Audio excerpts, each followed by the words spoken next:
In today's video, I'm going to teach you how to add a Facebook pixel to your GetResponse landing pages. If you find this useful, consider subscribing and liking the video.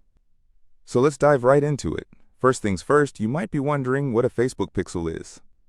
In simple terms, it's a small piece of code that allows you to track the actions people take on your website or landing page after they click on your ads. This helps you measure the effectiveness of your advertising and even retarget visitors with tailored offers. Now that we understand what it is, let's set it up on your GetResponse landing pages. To start, you'll need to log in to your Facebook Ads Manager. Once you're there, navigate to the Pixels section, which you can find under the Events Manager. If you don't have a pixel set up yet, this is the time to create one. Just click on the Add button and follow the prompts to set up your new pixel. Give it a name. Something that will help you recognize it later is always a good idea. Once your pixel is created, Facebook will provide you with a piece of code. This code is what you'll be using, so don't close the window just yet. Copy that pixel ID from the code. You'll need it in just a moment. Now, let's head over to GetResponse. After logging in, navigate to your landing page where you want to add the pixel. If you haven't created a landing page yet, you can easily do that by selecting Create Landing Page from the menu. Once you're on your chosen landing page, you'll see an option that says Settings. Click there, and then look for Tracking and Analytics. This is where the magic happens. Here, you'll see an option specifically for adding tracking scripts and codes to your page.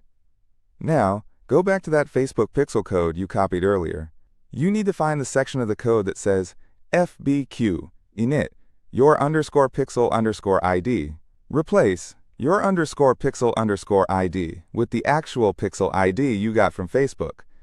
If you're unfamiliar with code, don't worry. Simply locate the ID within those parentheses and replace what's there.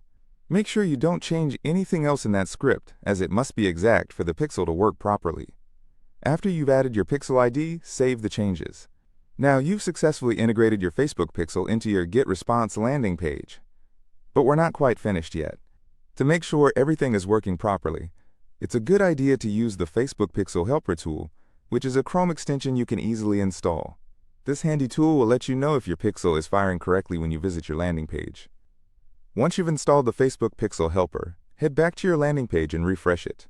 Make sure the helper is running, and you should see a small badge indicating that your pixel is detected. If it's green and shows the pixel ID, congrats, your setup is successful. If the Pixel Helper indicates there's an issue, go back into GetResponse to double-check the tracking settings. Ensure that the code is placed correctly, as a small mistake can prevent it from working efficiently. That's it. You've now learned how to add a Facebook pixel to your GetResponse landing pages. With this pixel in place, you'll have the ability to track engagement and gather valuable data to optimize your advertising strategy. If you have any questions or need further clarification, drop a comment below and I'll do my best to help you out. And again, if you found this video useful, consider subscribing and hitting that like button.